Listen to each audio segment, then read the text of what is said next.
Good evening, YouTube followers, Facebook followers. My name is Adrian Williams, and tonight we are going to get into part 7 of the 10-part series. And this particular part is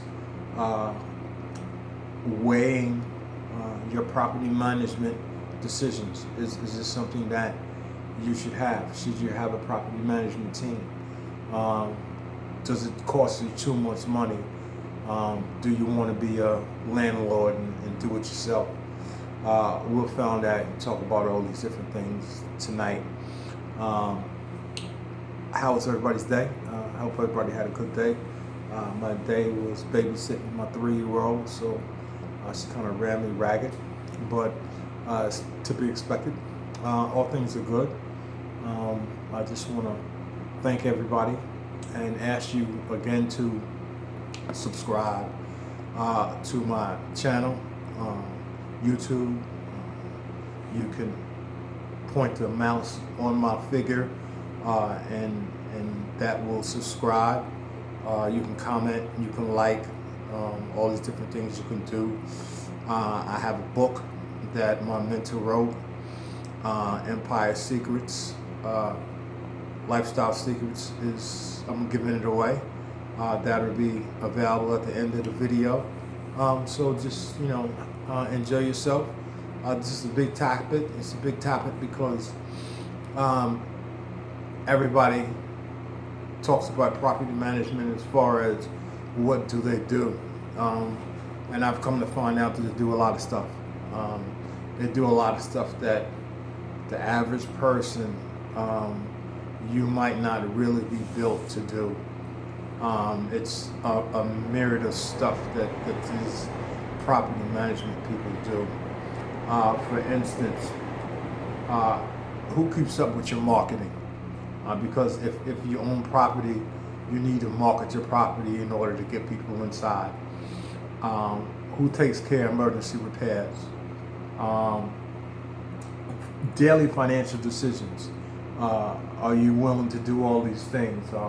Regular maintenance, which happens every day with property.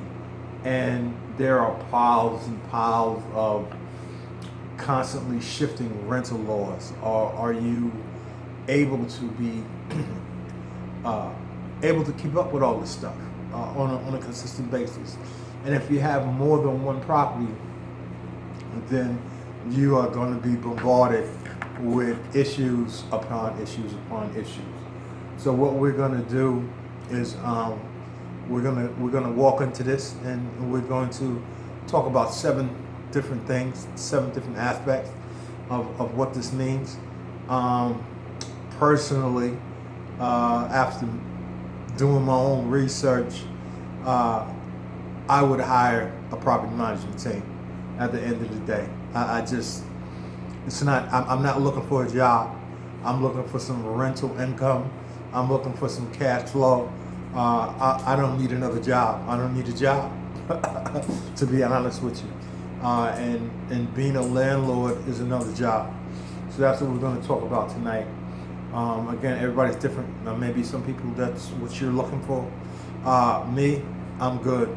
Let me get the money, and I will pay somebody to do all the other stuff that is going to be needed to be done on a consistent basis. Okay, so a lot of times people are accidental landlords. Well, Adrian, what do you mean accidental? Well, they didn't really sign up for that. That's not what they signed up for. Sometimes a lot of people pay too much for their property, and in order to save some money, they don't have a choice. They need to become a landlord to save some money. A lot of times they miscalculated what the repairs would cost to fix the property, and again they got charged too much. So now, in order to save a buck, they need to do some of the fixing themselves. Some people just got bad deals. I told you before, at the end of the day, this is about the numbers. And if your numbers aren't adding up, you will get stuck with a bad deal. Some people inherited property. They didn't look for the property. The property was given to them from the loss of a family member or some grievous situation like that, and they have the property, and so they got backed into it accidentally. So that's what we mean by accidental landlord. So some of the stuff that we're going to talk about, we covered in other areas before this particular series, but this is just going to show you how these particular issues that we talked about come back and haunt you in other areas of your deals. Okay, so we're going to start off by talking about setting your own rental prices. This is something that you need to be aware of. Are you aware of how to do this? Are you aware of how to get the count rates, how to understand vacancy laws and all these different things? This is research. And again, if you have a full-time job, maybe you just don't have the time to do the things. So just picking up a newspaper and saying, oh, this is what they're charging in the area, but I put in new tile, I put in new tops and all these different things, so I should be able to charge more. It's just not that easy. So again, these are things that you want to take into place and remember. So setting your own rental rates is something that, again, this is all about doing your due diligence. And again, some people don't have the time. And if you don't have the time, a property management team does this for you. Okay? We're going to talk about this cash flow next. We're going to talk about chasing the rent checks. Okay? Big issue. Big issue. People coming up with stories. Life happens to all of us.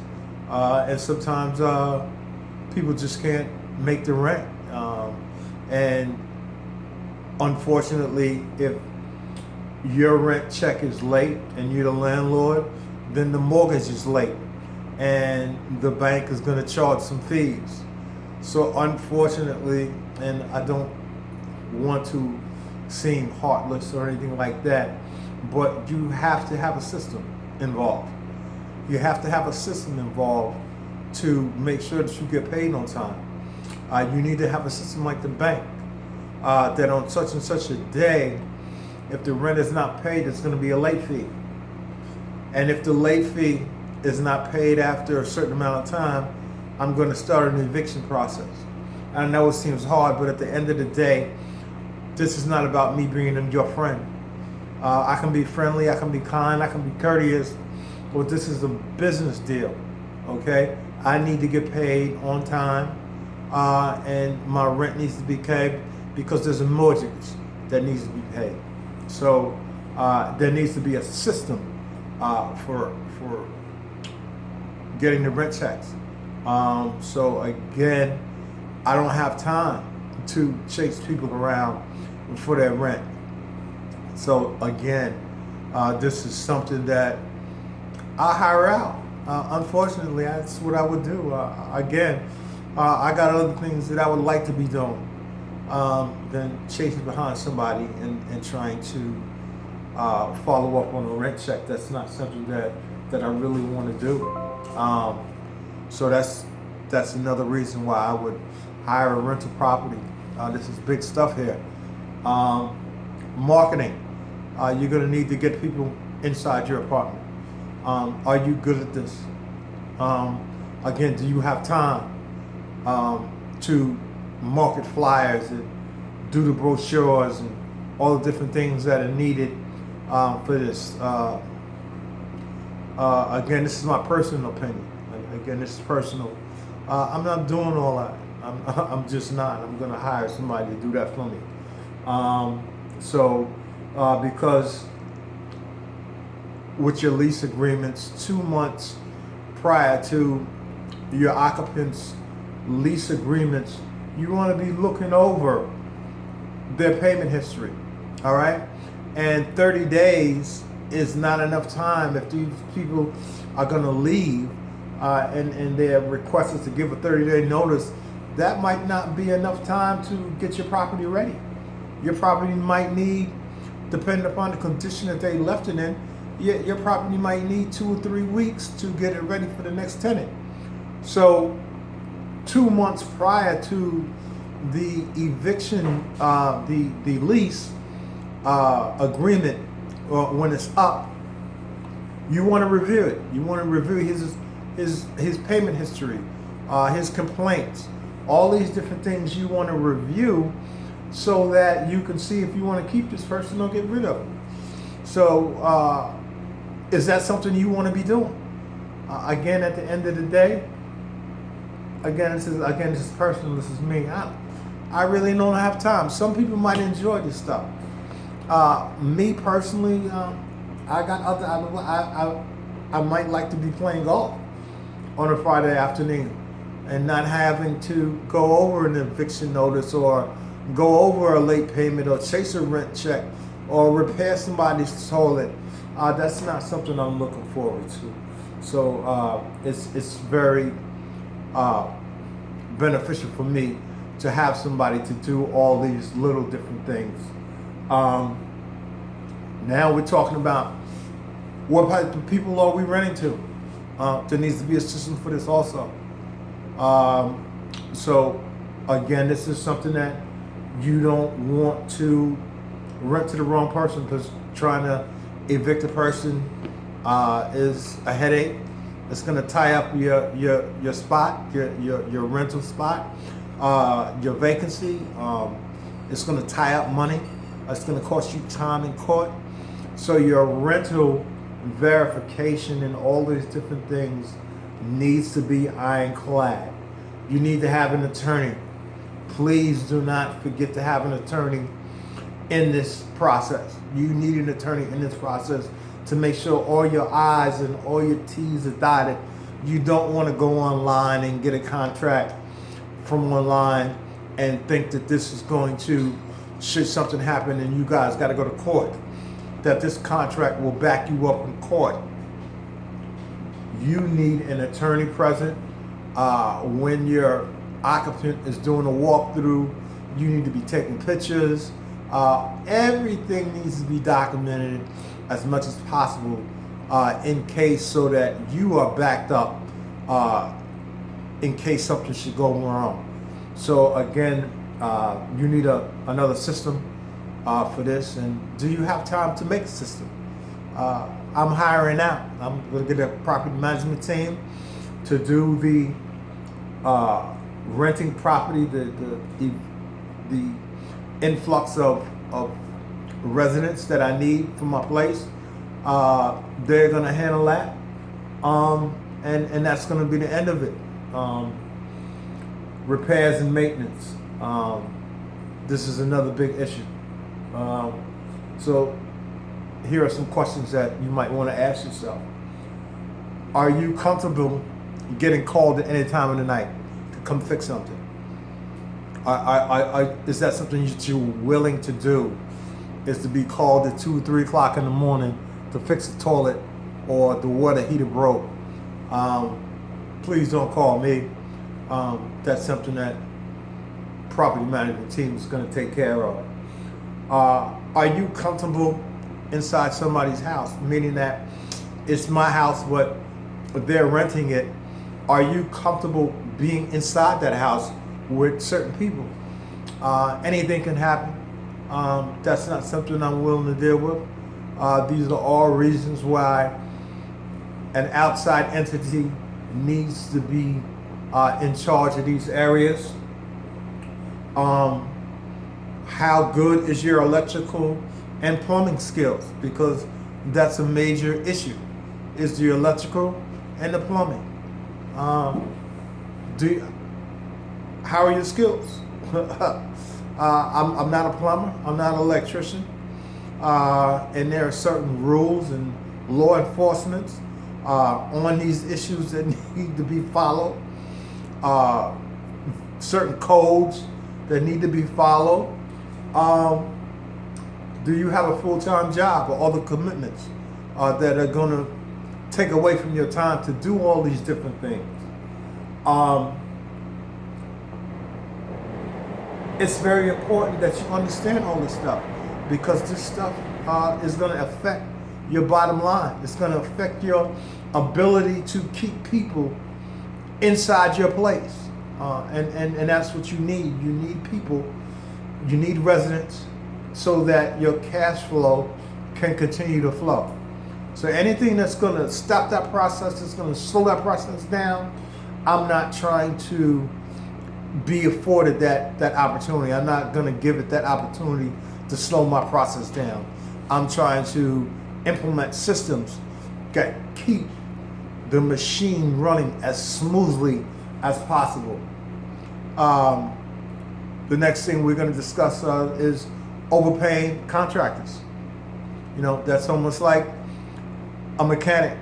How long has it taken you to find a proper mechanic to fix your car? Huh? Because they will smell a newbie a mile away, these contractors. And again, I'm not speaking bad about anybody, but again, realistically speaking, I put this under the same context of you having tried to find somebody who can fix your car and not take advantage of you. And that's what it's like with contractors. And the issue is that you might have tried to do some work, but it didn't get done properly. So that falls on you, and you're gonna have to go back and fix it. But if you have a contractor, that falls on them and their ability to fix it and take care of it. So property management teams already have these relationships with contractors already done. It's not something that I need to do.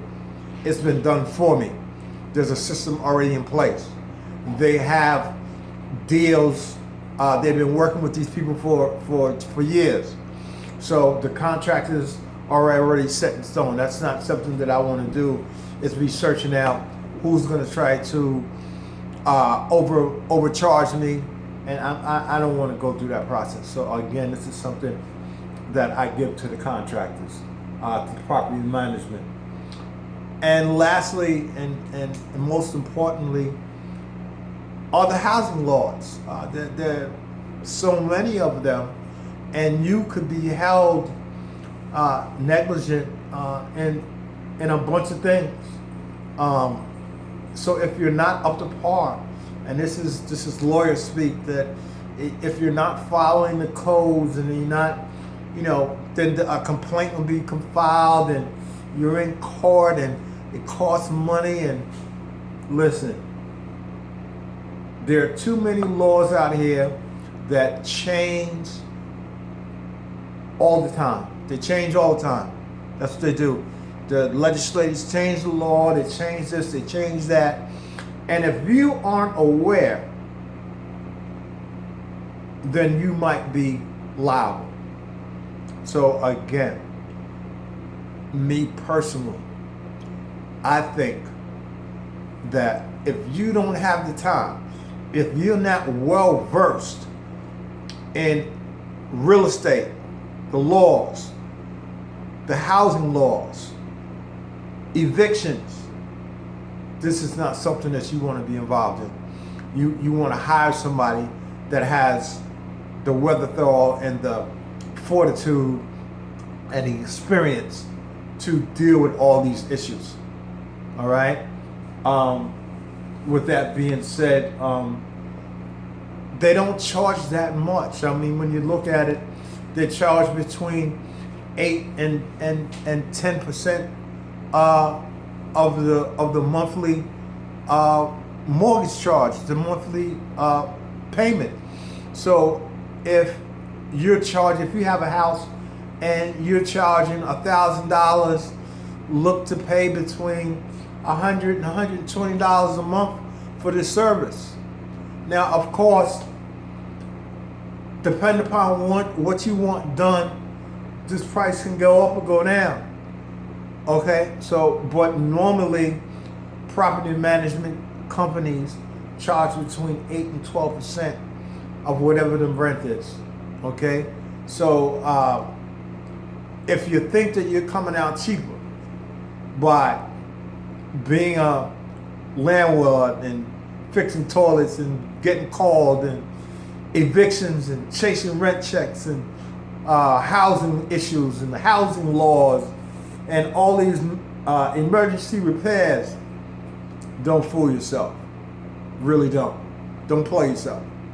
All right? Because that's what you would be doing, again, unless you have this type of experience. If you have this type of experience, by all means, do what you need to do and save the dollar and let it stack up. But if you do not have the experience, by all means, hire a property management team to have their systems in place for you so that you can do the things that you need to do and make more deals. So with that being said, I'm going to close out tonight. This has been a rather long segment, but we're getting down to the nitty gritty. This is part 7 of the 10-part series of the biggest problems property owners make when buying rental property. My name is Adrian. At the end of the video, I'm going to ask you guys again to subscribe, comment. Again, take the mouse and click my button. You'll see the subscribe come up. It's been a pleasure. You guys take it easy. Yankees lost tonight. I'm a little upset. But I see you guys tomorrow. Have a beautiful day. God bless you. Peace.